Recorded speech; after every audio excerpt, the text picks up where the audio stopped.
In some ways, we get it backwards in terms of who we engage about decisions in city building and city design. But if you think about who has sort of the longest future in the city, it's young people. They're going to be spending the most time with the consequences of the decisions we make today.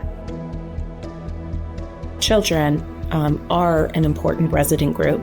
They do have an important voice. And the challenge is really, how do we tap into hearing their perspectives? And about 15 years ago, I was teaching kids about sort of civics and governance in a very sort of traditional way from a textbook. And, when I looked out into the classroom, there was just a lot of blank stares coming back. And I thought there's got to be a better way to engage young people in this very important conversation. And that is how Maximum City was born. Kid Score and the Youth Score are tools we developed with kids as a metric to evaluate what young people like and don't like in cities, in their communities.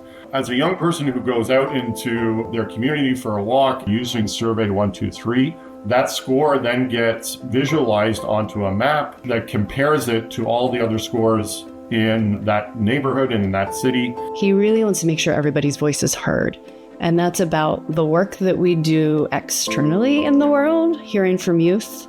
But it's also about the way he models doing the work with us. And I have to say that's unique because you don't always find that.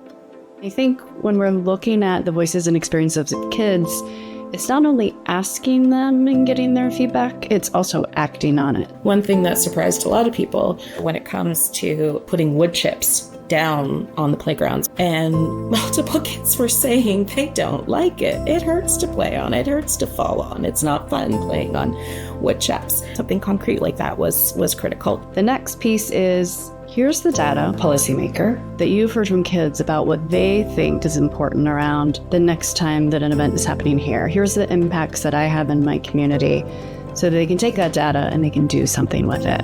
Julius was a student, came to our program in Frankfurt, and the last time we were in Frankfurt a couple of years ago, Julius actually came as a presenter, as one of the professionals, since he now works for one of the largest urban development projects in Europe. I have always had an engineering preference, and with the Maximum City impressions, I decided to study civil engineering. And right now I'm working in a project development company here in Frankfurt. So Maximum City was pretty much the first stepstone, I would say, in my career. And so if they spend their whole childhood being not listened to, that their experience doesn't matter, we can't possibly expect children to suddenly step over a line, an age line, into an active resident and citizen if we haven't put in the groundwork to help develop their ability to recognize how they can make a difference. The tools are not just a data visualization tool for us, they're also a tool for connection, for connecting young people to place. If you're not connected to your community, you're not going to take care of your community.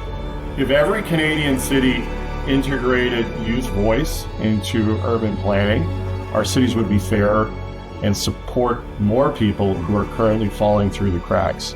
And awards like this are recognition that we are on the right path, but also a reminder that the work is not done.